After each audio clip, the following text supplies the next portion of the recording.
Good morning! Happy Monday! Today is June 1, 2026. And masyadong maulan guys. Rainy season na. And maulan ba sa inyo? Comment down below kung umuulan ngayong June 1. And inilipat ko pala itong bed ko dyan kasi, pakita ko sa inyo, wait. Kasi ang na-discover ko guys, kapag umuulan, may nagli-leak na water dito coming from outside.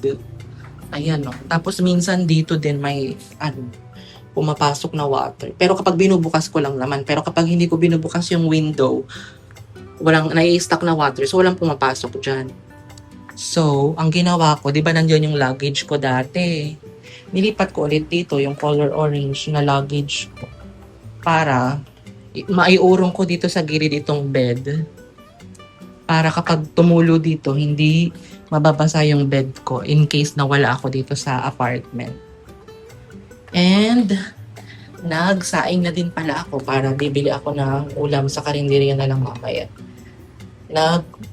Timpla din ako ng black coffee na decaf, and then nilagyan ko ng isang equal na low calories na sugar. Yun. Hindi ko alam kung madilim, pero ibukas ko masyado yung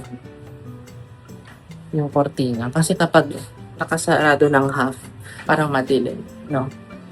And hindi pa ako tinatawagan ng Top Mart ulit guys, kasi nga parang every week lang sila may stock ng Haikyuu.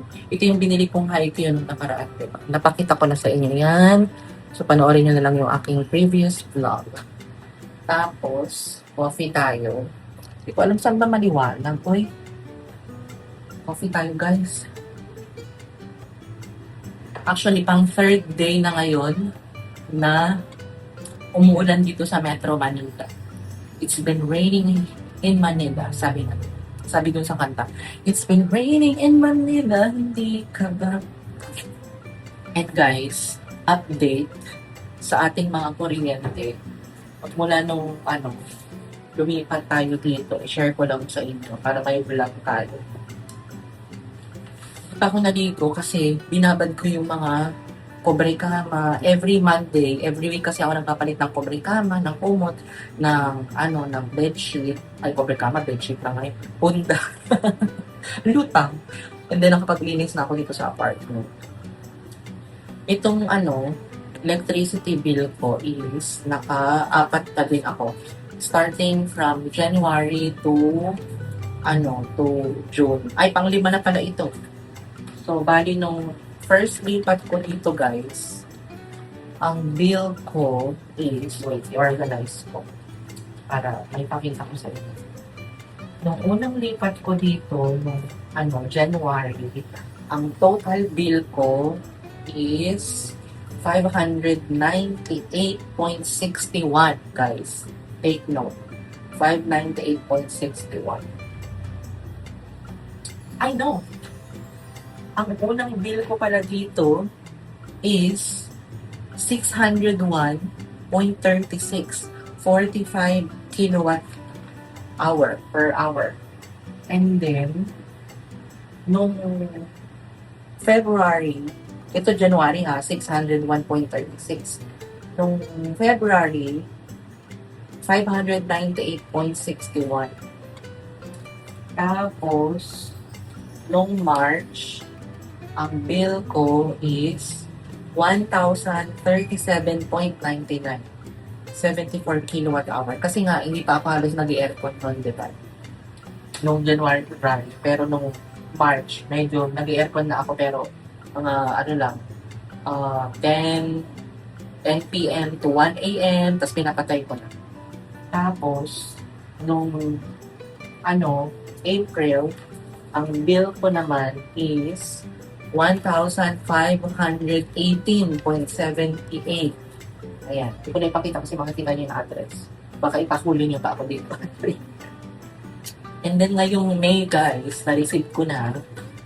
And ang due date nito is June 3. Ang new bill ko guys, oh my gosh. But, Meralco bill lang yung tumataas. Diba? Di sana yung sahod din natin tumataas.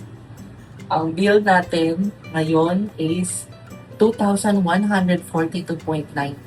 149 per kilowatt hour. Diba? Diba ito yung nire-raise ng mga tao ngayon kasi nga pataas ng pataas yung Meralco bill natin. Eh, yung iba, ako siguro okay lang naman itong bill kasi nag-aircon na ako. Usually 8 to 10 hours ang aircon ko na per day. Guys, sa sobrang init ba naman? Hindi ako papayag na mamamatay ako sa init, diba? Dito sa aking apartment. Well, kapag gabi lang naman ako nag-aircon kasi ramdam ko talaga yung yung ang tawag dito, yung humid. Tama ba yun? Yung alam mo yung kahit na hindi naman mainit pero naglalagkit yung balat mo kaya nag-aircon ako. So yun guys, na-share ko lang. Yun ang ating Meralco bill vlog. Diba? At least meron tayong vlog, hindi tayo mas zero.